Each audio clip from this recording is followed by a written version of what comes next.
Messi ম্যাজিকে ইংল্যান্ডকে উড়িয়ে দিল আর্জেন্টিনা। অবিশ্বাস্য ম্যাচ, নাটকীয় ম্যাচ, যে ম্যাচে আর্জেন্টিনা হয়তো হেরেও যেতে পারত, তবে লিওনেল মেসি ছিলেন। অবিশ্বাস্য দুটি অ্যাসিস্ট করেছেন, তার পায়ের জাদুতেই আর্জেন্টিনা দুটি গোল পেয়েছে। প্রথম গোলটি এনজো ফার্নান্দেজের, কি অবিশ্বাস্য গোল! ডিবক্সের বাইরে থেকে ডান পায়ের যেই জোরালো শটটি নিয়েছেন পিকফোর্ড, যিনি গোটা ম্যাচে দুর্দান্ত গোলকিপিং করেছেন, তিনি কিন্তু বলের নাগাল পাননি।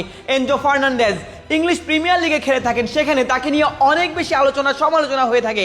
গোল করার পর এনজো ফার্নান্দেজ যেন সেই সেলিব্রেশনেই বললেন, তোমরা যত কথাই বলো, আমিই কিন্তু গোলটা দিয়েছি, সমতায় ফিরিয়েছি আর্জেন্টিনাকে। তবে এরপর যখন ম্যাচটা জিততে হবে লিওনেল মেসির, এবার কিন্তু বাঁ পায়ের ম্যাজিক নয়, এবার ডান পায়ের ম্যাজিক।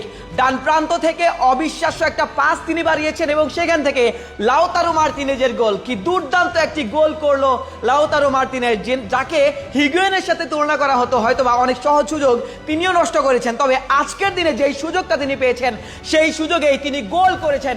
ফার্ম ফ্রেশ পাস্তুরিত তরল দুধ, বেশি ভালো দুধ।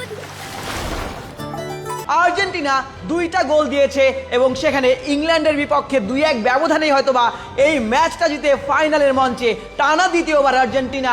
শেষ 4 বারের মধ্যে 3 বার, কিংবা শেষ 3 বারের মধ্যে 2 বার আসলে ফাইনালে পৌঁছানোর যেই গৌরবটা আসলে আর্জেন্টিনা অর্জন করলো এই ম্যাচে, সেটিও কিন্তু লিওনেল মেসি কেন্দ্রিক। এই বিশ্বকাপে লিওনেল মেসির 12টি গোলের সরাসরি অবদান, তিনি গোল করেছেন। আজকের ম্যাচে হয়তো বা গোল করতে পারেননি, তবে তিনি 2টি গোলেই কিন্তু অ্যাসিস্ট রেখেছেন। এবং লিওনেল আন্দ্রেস মেসি তার ম্যাজিকেই এবারের বিশ্বকাপের ফাইনালেও টিম আর্জেন্টিনা স্পেনের মোকাবেলা করবে। তবে ইংল্যান্ড বলতেই হয়, 53 মিনিটে যখন আসলে গর্ডন গোলটা করেছেন, সেই গর্ডনের গোলের পর থেকেই আর্জেন্টিনা এই ম্যাচে ফিরেছে।